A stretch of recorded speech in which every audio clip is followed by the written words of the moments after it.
We'll be getting you the latest as and when it comes in. Now, we just saw the press conference by Russian President and Indian Prime Minister Modi. Now, we're also going to be discussing more, and we're being joined by Ben Aris from Berlin. He is a founder and editor-in-chief of the BNE Intel News, and also former Moscow bureau chief for the Daily Telegraph. Thank you so much for joining us on the broadcast. First of all, you're former Moscow bureau chief for the Daily Telegraph. How would you analyze this relationship that you might have been covering since the Soviet era? How do you think it has now developed into? It's developed a lot, hasn't it? I mean, as you mentioned, it's a very old relationship that Russia and India have always been friends. And before the war, before the tensions, before the BRICS, Russia and India were already cooperating and trading. India's been very reliant on Russia, particularly for security, for arms and weapons. And that's accelerated. As I said yesterday, I mean, with all these wars going on in the Middle East, in Ukraine, that the world has become a lot more or a lot less stable, and so it's focused everybody on the need for security. And particularly in India's case, there was a short war with Pakistan earlier this year, and so Modi is very concerned about securing the northern border, not just against Pakistan, but also tensions with China continue to be high. And he's looking to Russia to buy these very sophisticated S-400 air defense missiles, possibly even the new generation S-500. But it's gone beyond that, because now there's an energy dimension. And again, for Putin, there's actually increased motivation on the Russian side to move closer to India, because after Europe cut off all of the oil imports from Russia, its main customer for decades, Putin very successfully, in the space of just 4 months, reorientated all of Russia's exports of oil to Asia, largely India and China. And that's brought them together, because it's also brought lots of practical problems. I mean, the main upshot of that is suddenly India is running a massive budget, trade deficit of something that's gone from 40 billion to 60 billion, and it needs to be dealt with. And so this meeting is key. The final thing I'll say is that Putin arrived with several planes full of businessmen. And I think the plan is to encourage Russian business to invest in India in order to supercharge its industrial development so that it can produce more products that can be exported to Russia, which it needs now because it's cut off from Europe.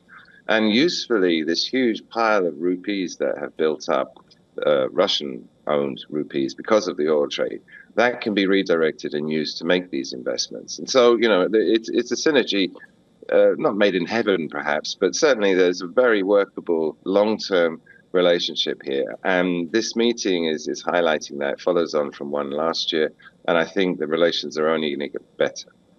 Absolutely. And you also mentioned that, of course, this comes at a time when there is instability with the Russia-Ukraine war. And, of course, not to mention the trade tariffs that Trump has imposed, and especially on India when considering the Russian oil imports. How would you analyze, Europe looking at it when it comes to sanctions? Europe was just on Wednesday, the European Union had agreed to phase out Russian gas import by 2027, but that was not written. And several states basically opposed this. But how, considering all of this happening, how is the West looking at the bilateral relations between Russia and India? They don't like it. I mean, but then Europe is powerless to do anything about it. I mean, Europe has its own trade relations with India, but they've been trailing behind. I mean, they're trying to wean themselves off from their dependence on the States, but they've done that very unsuccessfully. And the obvious strategy would be, like Putin's doing, to improve relations with the Global South or the G20, whatever you want to call it. I mean, pointedly, Macron is in Beijing at the moment, trying to do exactly that. But and he also arrived in Beijing with a plane full of businessmen, and he also is trying to get investment.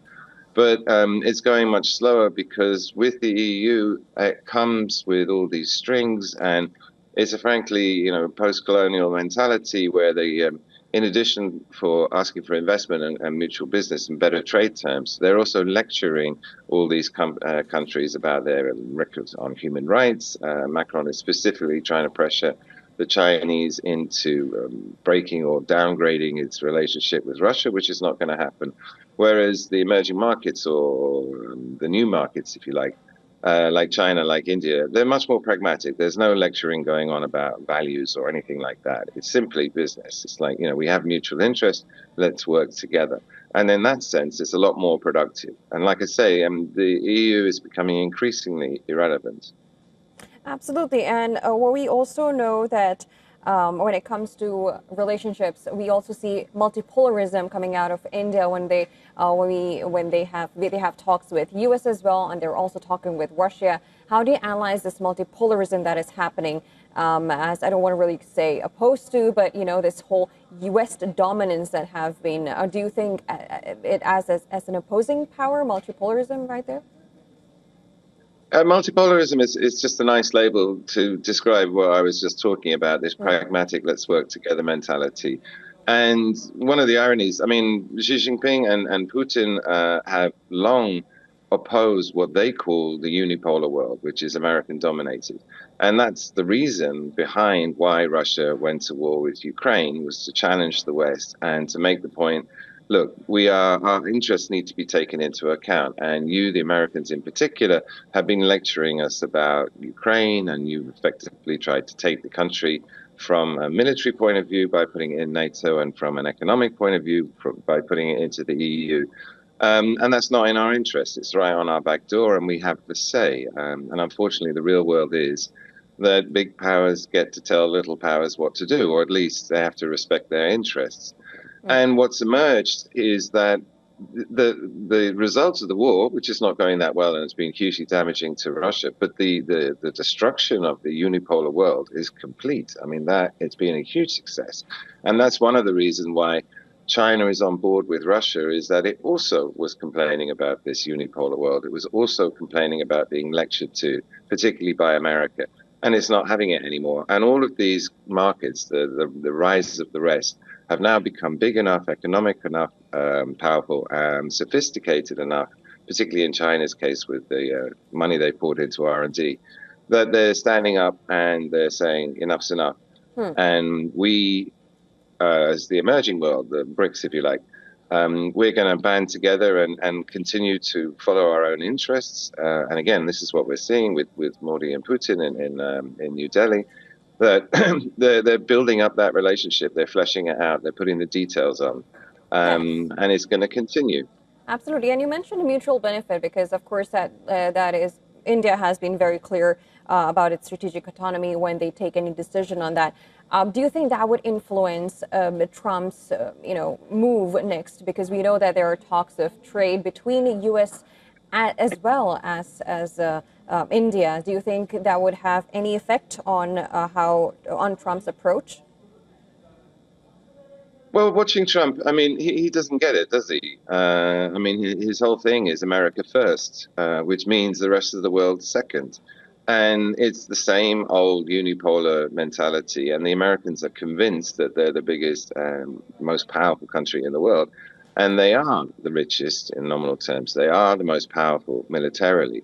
But personally, I think they continuously overestimate their power, their ability to change things, their ability to force things on other countries.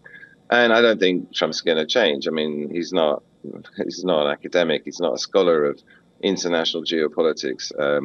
And he's just throwing his weight around, using the military. I mean, you look at the situation in the Caribbean. I mean, they're building up military force there to, go in and oust the Venezuelan president and take its oil. This is pure imperialism, and against everything international law. And actually, it's the same thing that they've been arguing Putin's been doing. So I don't see any change while Trump's in office. And to be honest, I don't see a new administration changing much as well. They're convinced this unipolar world is still in play and that they're the top dog and that they can force their views on everyone else. And again, this is the point of Putin being in New Delhi, is that they're building up this alternative system, this global South community that's housed in the BRICS organization, that's housed in the G20 organization. Multiple new international groups are emerging, which are specifically excluding the West, because they need to band together to give themselves collective political, geopolitical power in order to resist these Absolutely. aggressive attacks or these demands. Right, and because when we look at how U.S. has been framing, we know that Trump has been talking to President Xi there. So when and when you look at tariffs, we saw India being imposed, India being imposed with all these tariffs, but not China. So if do you see this kind of a change happening even in Trump's? We see him talking to Xi, but then when it comes to India trading with Russia, somehow it becomes somehow he wants to criticize BRICS.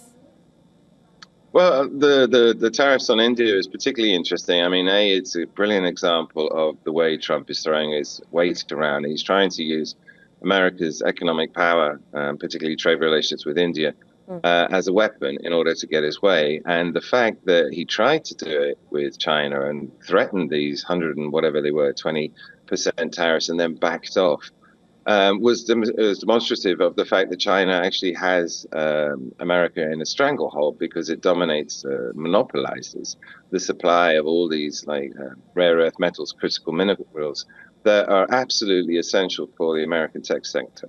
And so actually America's powerless against China. But then again, it's another reason why, for example, China had the Shanghai Cooperation Organization summit in China recently, and Modi went to that. And as you know, China and India's relationships are not good. But Putin was there too. And because India's in a weaker position on these minerals, that America does have some power over it and has used the tariff threat. But again, I mean, Putin's there, and one of the things they're talking about is minerals. Russia has a cornucopia of those things. And so, again, India's getting into bed with people that can help it. That's to give it some diversification from the States, so that they have an alternative. And so that defangs America's ability to use things like tariffs as a weapon. And that process is ongoing, and it's going to take years, but we're at the beginning of a new game. Ironically, the emerging world is now bigger. The collective value of the economies is now bigger than the developed world. And everything is changing, and this is going to continue. Well, absolutely. And if when it comes to India and Russia ties, they have been existing for the longest time we can remember. Thank you so much, Mr. Benares, for joining us on the broadcast and giving your insights. Always a pleasure.